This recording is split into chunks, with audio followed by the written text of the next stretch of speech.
Boa noite, queridos. Mais uma vez, com grande prazer, nós recebemos a sua presença neste culto da primeira igreja presbiteriana de Tampa Bay.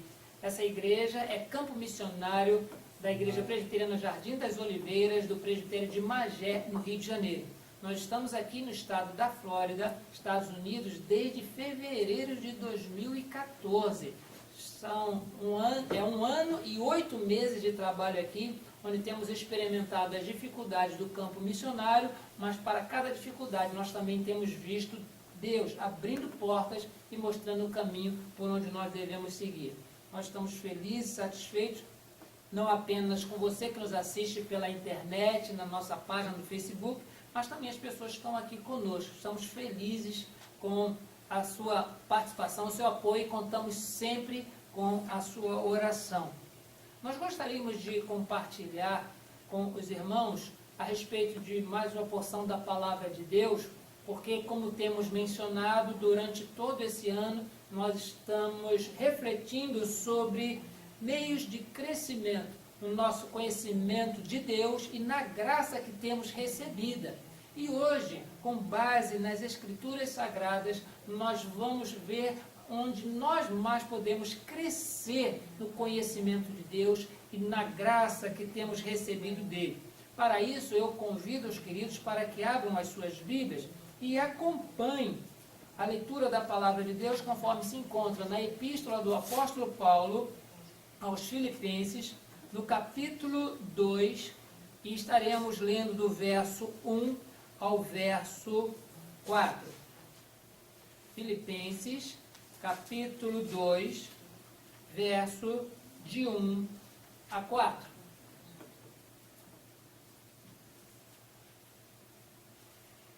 O texto refere-se à exortação ao amor fraternal.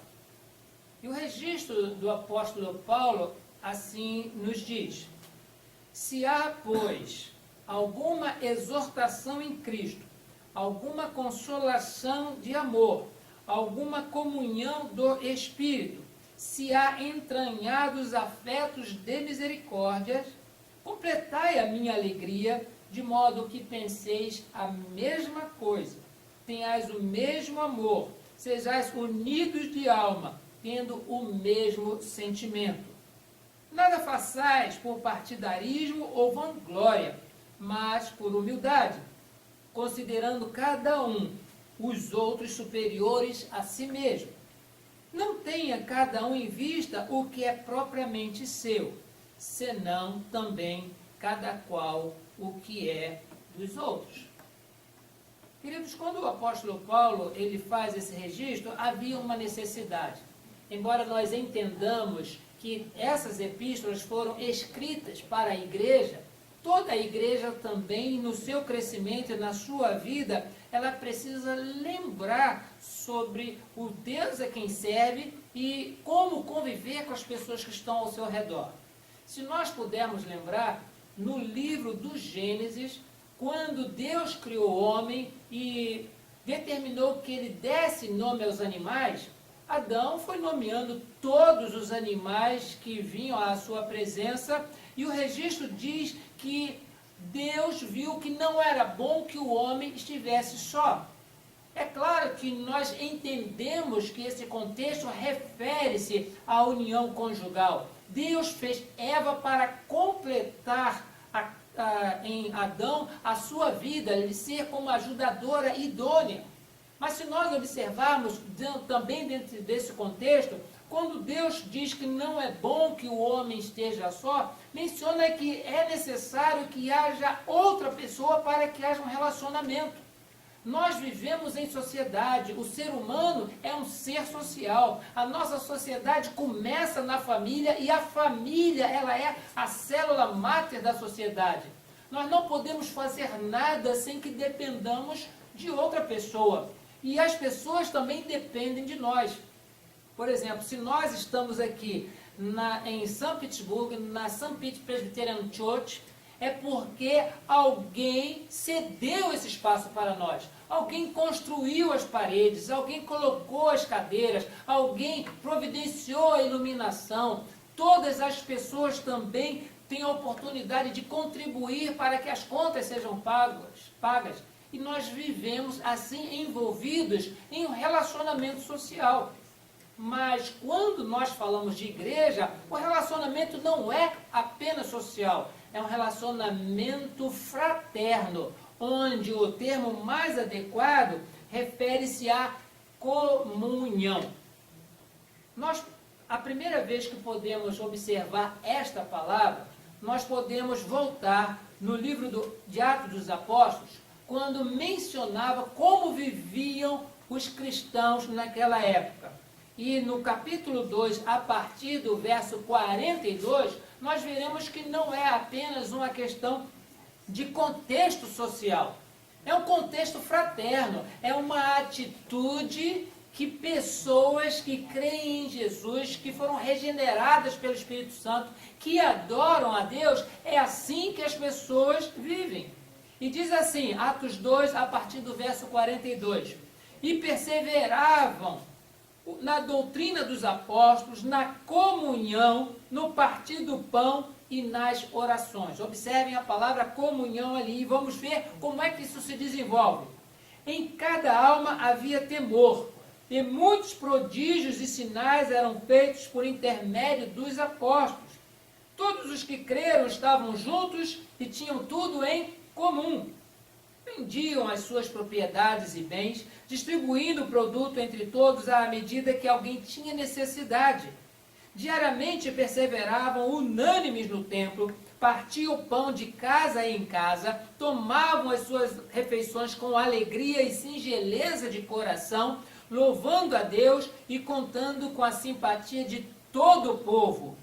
Enquanto isso, acrescentava-lhes o Senhor dia a dia os que iam sendo salvos. Os irmãos podem observar que a comunhão vai além de viver junto. A comunhão vai além de haver cooperação mútua. A comunhão refere-se a ter o mesmo ideal, servindo o mesmo Deus, sendo transformado pelo mesmo Espírito para cumprir a mesma missão. A missão que Jesus outorgou aos seus discípulos, dizendo, ide, fazei discípulos em todas as nações. A comunhão refere-se a este propósito. Por isso, irmãos, quando o apóstolo Paulo, ele detém tempo na sua vida para escrever aos Filipenses, ele reforça este assunto sobre a comunhão, em alguns assuntos que nós precisamos também pensar e refletir para o nosso crescimento no conhecimento de Deus e na graça por Ele recebido. E esse crescimento é na comunhão. Precisamos crescer na comunhão. E quanto mais nós crescemos na comunhão, mais crescemos também no conhecimento de Deus. Quanto mais nós crescemos na comunhão com os santos, maior também será o crescimento da nossa graça que temos recebido do Senhor. E como que o texto assim nos orienta? Nós primeiramente buscamos o crescimento na comunhão com os santos, mostrando que há em nós exortação em Cristo. Observem, irmãos, que o apóstolo Paulo, ele coloca aqui não a partícula C ou SE como condicional. Não coloca ali como alguma coisa que ele duvida, mas que ele está estimulando aos crentes da igreja em Filipos a respeito disso. Se há, pois, alguma exortação em Cristo no seu coração, ele vai dizer, cresçam na comunhão uns com os outros. O que significa essa exortação em Cristo? Ou seja, um mover de Jesus dentro do coração que induz, que orienta, que encaminha as pessoas a fazer da sua vida algo em comum com as outras pessoas ao seu redor. Exortação, irmãos, bem diferente de ser chamar a atenção. Algumas pessoas interpretam essa palavra como, fulano exortou o outro. Não, na realidade não está chamando a atenção. Ele está ali observando algo que pode ajudar mais ainda no trabalho a ser feito. E o apóstolo Paulo diz que aquela igreja, para aqueles membros, que eles podem buscar o crescimento na comunhão, porque há no coração deles exortação em Cristo. nós, enquanto cristãos, vivendo nas nossas respectivas igrejas, nós temos aprendido de Cristo tantas coisas. E isso que nós temos aprendido faz parte da exortação de Jesus à nossa vida, dos ensinamentos de Jesus em nossa vida. E em havendo isso, precisamos buscar o crescimento na comunhão com os santos. Outra coisa que diz o próprio texto, que nós mostramos em nós não apenas exortação em Cristo, mas consolações de amor.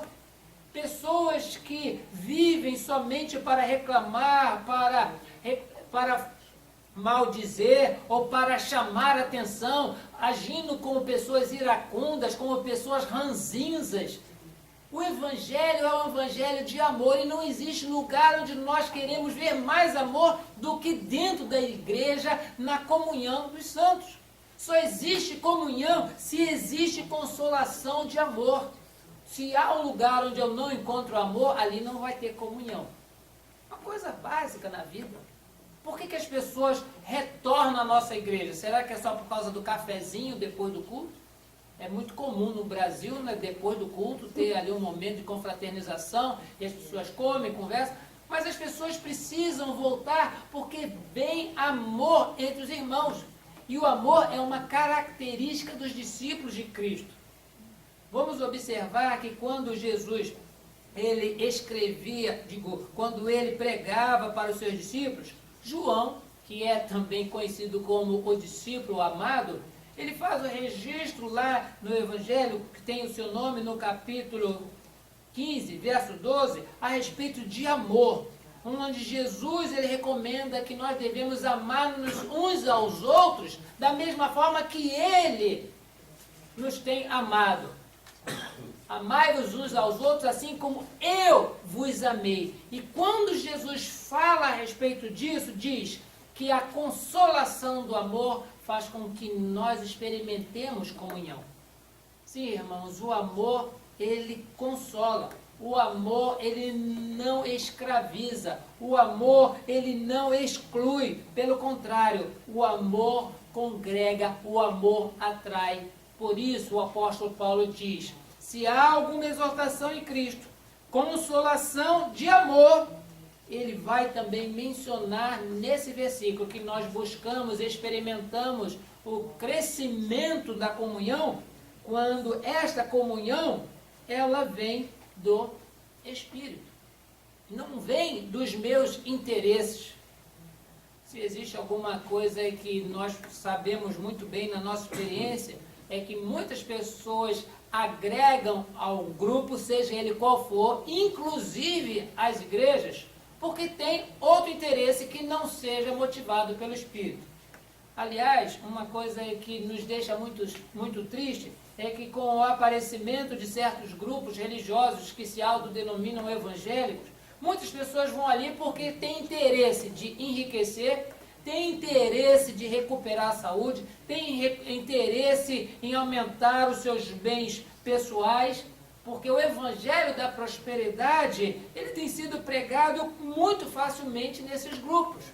Mas onde há interesse pessoal, não existe comunhão, porque depois que a pessoa adquire ou recebe aquilo pelo qual se moveu em interesse, ela deixa o grupo e vai embora. Mas aqui está dizendo que nós buscamos o crescimento na comunhão dos santos quando nós mostramos que essa comunhão, ela vem do Espírito. É quando nós não nos importamos se as pessoas ao nosso redor, elas são ricas, se são pobres, se são pretas e se são brancas, se são empregados ou se são patrões. Na realidade, a comunhão do Espírito, ela faz quebrar todo tipo de desigualdade social. E nós podemos chamar-nos uns aos outros de irmãos em Cristo Jesus. Sim, queridos. E buscamos o crescimento na comunhão dos santos, porque também mostramos que existem afetos de misericórdia. Diz-nos o texto ainda no verso 1, se há entranhados afetos e misericórdias. Afeto significa aproximação afetiva, amor genuíno, amor sincero. e misericórdia, no sentido de proporcionar perdão às pessoas que ofendem. Lembremos que a oração que Jesus ensinou aos seus discípulos para falar com o Pai refere-se também em determinado verso, no verso 12, no capítulo 6 do Evangelho de Mateus, dizendo: perdoa as nossas dívidas, assim como nós perdoamos aos nossos devedores. Ter misericórdia significa não dar aos que nos ofendem aquilo que eles merecem pela ofensa provocada. Pelo contrário, o perdão, ele cobre uma multidão de ofensas, porque exerce ali a misericórdia. Sim, queridos, nós mostramos do que há em nós: exortação em Cristo, consolação e amor, comunhão do Espírito e afetos e misericórdia. Olha, é um grande passo para o crescimento da comunhão dos santos. Eu tenho muita dificuldade de ver alguém que demonstra isso na sua vida e que não tenha comunhão com as pessoas com quem ela vive. Eu não estou dizendo somente a questão de igreja, mas onde essa pessoa está. Se ela mostra que tem exortação em Cristo, consolação e amor, promovido pelo Espírito Santo e é movido por afetos e misericórdia, todas as pessoas querem estar junto dessa pessoa. Todas mesmo. Por quê? Vêem nela alguma coisa diferente. E nós precisamos ver isso, primeiramente, no corpo de Cristo, que é a igreja. Outro detalhe que o apóstolo Paulo orienta à igreja de Filipos é que nós, buscando o crescimento na comunhão dos santos, pensamos e queremos as mesmas coisas. Observamos no verso 2, dizendo: completai a minha alegria, de modo que penseis a mesma coisa. Uma vez, ouvindo de meu pai uma certa ilustração sobre divergência, ele falou assim: Jofre, nós temos 5 dedos na mão direita. Todo mundo tem 5 dedos. Alguns, por uma questão de anomalia, podem ter 6, outros podem ter 3, porque um dedo pode vir junto com o outro. Mas o normal é termos 5 dedos em cada mão. E a mão direita, que tem 5 dedos, todos eles são diferentes, mas eles trabalham em conjunto. Eles trabalham em conjunto. Não há como nós fazermos uma coisa com o dedo sem que os outros estejam envolvidos. E nós usamos as nossas ferramentas, nós nos movimentamos, todo o gesto de cuidarmos do todo o corpo com as mãos, os dedos estão fazendo a sua tarefa. Da mesma forma, em relação ao corpo de Cristo, que necessita de experimentar comunhão, diz que é necessário que nós pensemos e queiramos as mesmas coisas em relação ao reino. Não vou dizer em relação à administração, porque nós que vivemos também num sistema civil, nas igrejas a gente tem algumas vezes as chamadas assembleias gerais, não é? Nós temos presbítero entre nós, sabe exatamente o que significa. E vamos votar, aí alguém discute, outro discorda. Gente, isso é muito saudável, porque faz parte da administração civil da igreja. Mas em relação ao reino eterno, o nosso alvo é um só: glorificar a Deus, expandir o reino através da pregação da palavra do Senhor. Por isso, quando nós buscamos o crescimento na comunhão dos santos, a gente pensa igual. A gente quer a mesma coisa, porque nós não queremos para nós. Nós não queremos para a denominação, mas nós queremos para o reino, para a honra e para a glória do Senhor. E menciona-se também no verso 2: tenhais o mesmo amor. Não o amor diferente sobre, eu gostaria de que nós dessemos a atenção somente para esta área da igreja. Não. Diz o texto do apóstolo Paulo que nós também demonstramos o mesmo amor. É a igreja se movimentando, os santos se movimentando para fazer as coisas com foco no amor igual para todas as áreas da igreja. Eu menciono isso porque eu creio que na época dos Filipenses, nós não tínhamos as chamadas sociedades internas. Nós que somos da Igreja Presbiteriana do Brasil, e aqui, né, nós somos a Igreja Presbiteriana das Américas, nós sabemos que existem sociedades ou forças de integração na igreja. Mas quando nós falhamos na comunhão dos santos, tem gente que ama mais a união de homens do que a união feminina. Tem gente que ama mais a união de jovens do que a união de adolescentes. E alguém lá no fundo grita, e eu, das crianças? Nós temos força de integração e todas são importantes. Não existe sociedade mais importante do que a outra. Mas, infelizmente, quando o apóstolo Paulo escreve isso, é para que nós lembremos que nós falhamos na comunhão dos santos, quando nós damos preferência mais a um do que a outro grupo. Isso é claro, se nós não entrarmos aí no mérito sobre musicalidade na igreja. Minha mãe, ela é regente de coral durante muito tempo e ela conta um testemunho triste dizendo que alguém, em uma das igrejas onde ela foi regente de coral, alguém perguntou para ela, Dona Arleide, o coral vai cantar hoje à noite? E minha mãe disse, olha, por causa dessa e dessa atividade o coral não vai cantar. Aí essa pessoa disse, então hoje eu não irei à igreja. A motivação da pessoa para ir à igreja é o coral. Se o coral não vai cantar, ela não precisa ir à igreja. Por isso que o apóstolo Paulo escreve a epístola aos Filipenses para que nós leiamos hoje.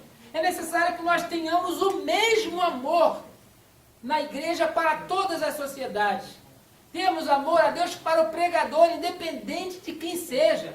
Tem gente que olha no boletim e vê quem é que vai pregar hoje. Ah, é fulano? Ah, hoje eu vou para a igreja. Quem vai pregar hoje? É ciclano? Ih, eu vou para outra igreja, então eu vou ficar em casa. Não, queridos, isso não demonstra comunhão. Comunhão significa pensarmos e querermos as mesmas coisas. Comunhão significa ter e demonstrar o mesmo amor.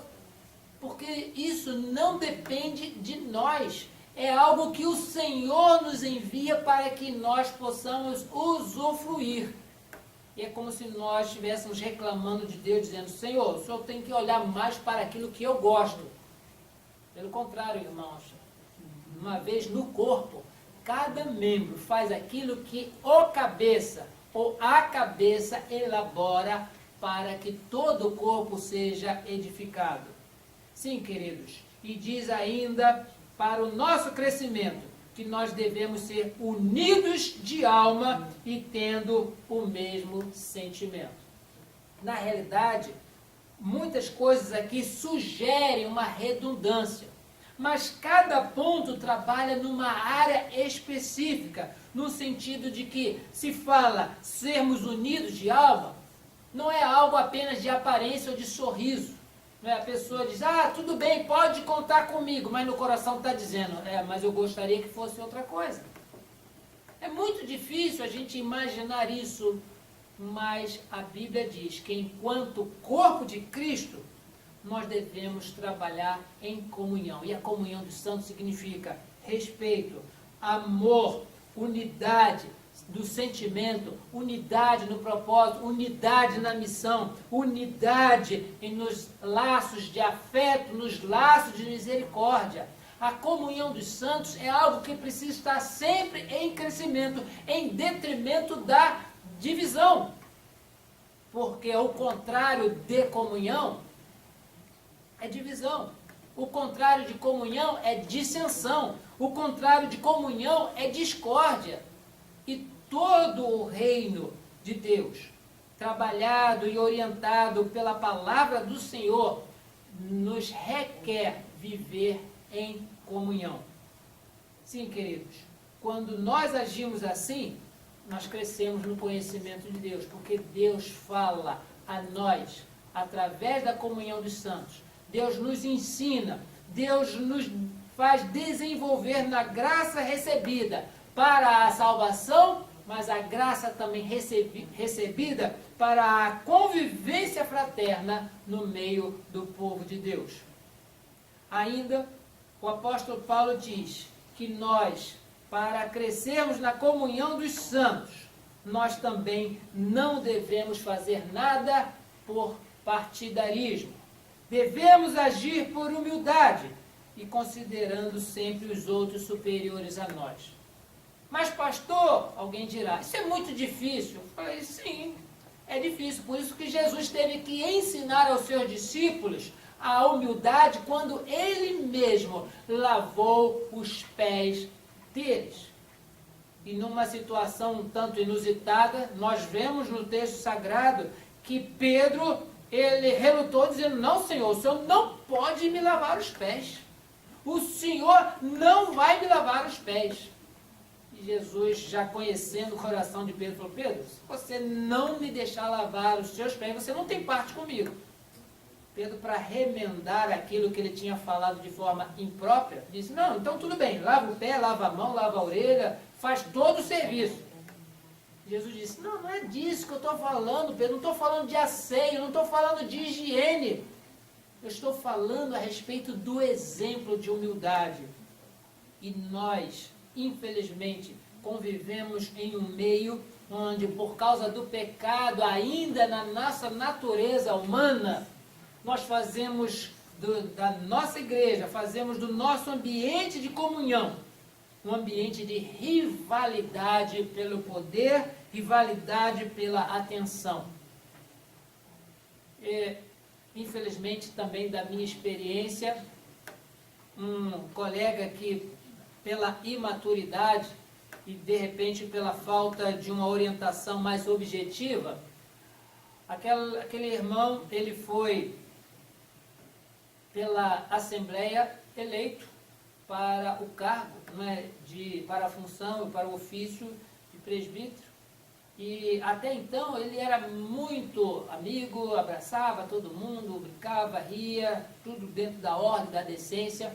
Mas depois da ordenação as pessoas foram falar com ele, e chamando-o pelo nome, e ele disse, esse nome não, presbítero fulano. E eu me pergunto, onde é que está a hierarquia no corpo? Quando o próprio apóstolo Paulo, entendendo que isso também era um problema na igreja de Corinto, dizia, não é a mão mais importante do que o olho, não é o olho mais importante do que o olfato. Cada membro no corpo foi colocado onde Deus quis colocar para o benefício de todos. E quando todo membro no corpo age conforme deve agir, existe comunhão, existe o mesmo propósito, existe o mesmo sentimento. E é uma união de alma.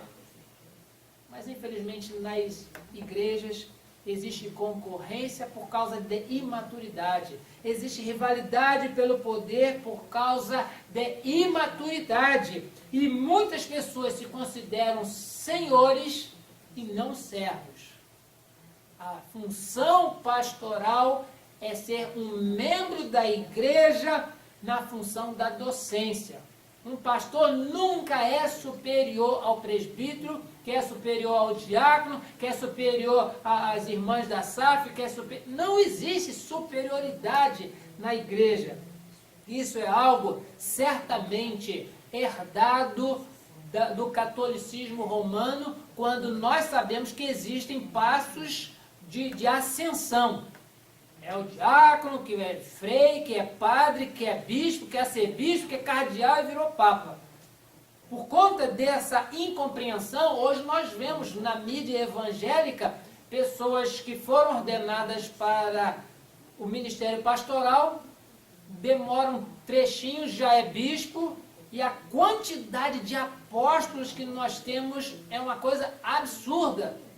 E essas pessoas, na realidade, elas estão investindo em superioridade espiritual, quando na realidade a palavra de Deus nos instrui. Você quer ter comunhão com os santos? Então não considere ninguém ser superior aos outros. Pelo contrário, sejam humildes, sempre considerando os outros superiores a você e não você superior aos outros. E é isso que faz com que a comunhão cresça. E quando nós agimos assim, cresce em nós também a respeito do conhecimento de Deus e da graça recebida. E quando nós fazemos isso, por último, o apóstolo Paulo menciona que quando nós buscamos o crescimento na comunhão dos santos, nós jamais vamos buscar o que é para nós. e sim o que é para os outros. Não tenha cada um em vista o que é propriamente seu, senão também cada qual o que é dos outros. Quando o apóstolo Paulo ele faz essa referência, irmãos, menciona que nós devemos estar desapegados àquilo que dizemos que nos pertence. Porque, na realidade, tudo que nós temos, tudo que nós somos, pertence ao Senhor, que confiou a nós para que sejamos mordomos. E não existe uma descrição melhor para a nossa atividade com aquilo que está ao nosso alcance do que mordomia. Quando nós temos a notícia do personagem mordomo, o que ele faz? Ele trabalha numa casa, ele tem um patrão que é dono de tudo, e o patrão diz, olha, você cuida da casa. Então ele cuida dos móveis, cuida do automóvel, cuida dos animais, cuida da despensa, cuida dos empregados, cuida de tudo, mas tudo o que ele tem à mão para cuidar pertence ao seu patrão. Ele está ali apenas administrando. A nossa atividade com tudo aquilo que a nossa mão pode tocar e conquistar, isso não é nosso, isso é de Deus. E quando nós queremos crescer na comunhão dos santos, precisamos considerar e ter em vista não o que é propriamente nosso, mas sim o que é dos outros. Não pela cobiça, eu vou tomar conta do violão do fulano. Não. Você vai tomar conta do violão do fulano como se fosse seu. Ter cuidado, ter carinho, ter atenção. Você vai sempre prezar aquilo que pertence aos outros, no sentido de entender que aquilo seria também guardado por você se fosse seu. É cuidar disso de forma igualitária. E é tão bom quando as pessoas se sentem à vontade em relação a isso. Se sentem à vontade de dizer o que eu tenho, o que eu sou, pertence ao Senhor. Vocês lembram o que nós temos lido no livro de Atos dos Apóstolos, capítulo 4, versos 42 e 47?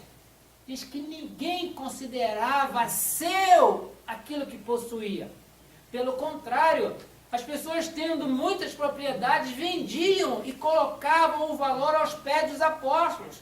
Porque eles diziam, o que eu tenho não é meu, é para a causa, é para o reino. E viviam assim, por isso, em comunhão. Nós sabemos, irmãos, que no discipulado nós precisamos lembrar coisas que estão escritas na palavra de Deus há muito tempo. Mas quanto mais nós lemos, mais nós nos disciplinamos, mais nós nos policiamos para o nosso crescimento espiritual. E a epístola do apóstolo Paulo aos Filipenses fala a respeito disso. Não que fosse uma igreja desordeira, não que houvesse pancadaria, não que houvesse grandes problemas na igreja de Filipos, mas o apóstolo Paulo lembra a eles que esses valores para a comunhão dos santos precisa ser sempre cultivado. Esses valores precisam ser cultivados para que o crescimento no conhecimento de Deus e na graça recebida seja visível, seja notório a todas as pessoas. E nós louvamos a Deus porque Ele preservou essa palavra para nós. E a nossa oração nesta noite, depois de refletirmos nesse texto, é de que cada um de nós, a começar em mim, nós busquemos o crescimento na comunhão dos santos. Não é por outro motivo que o credo apostólico, que nós, na nossa herança reformada, nós declaramos que cremos, dedica uma frase especificamente para isso. Creio na comunhão dos santos. Eu creio na comunhão dos santos porque é bíblico. E eu convido a você para também crer nessa comunhão e fazer com que isso seja extraído das páginas das Sagradas Escrituras e faça parte da sua vida, a fim de que nós agrademos a Deus no culto que lhe prestemos e agrademos a Deus na vida que nós vivemos enquanto aguardamos o nosso Salvador Jesus Cristo. Que o Senhor assim te abençoe. Amém.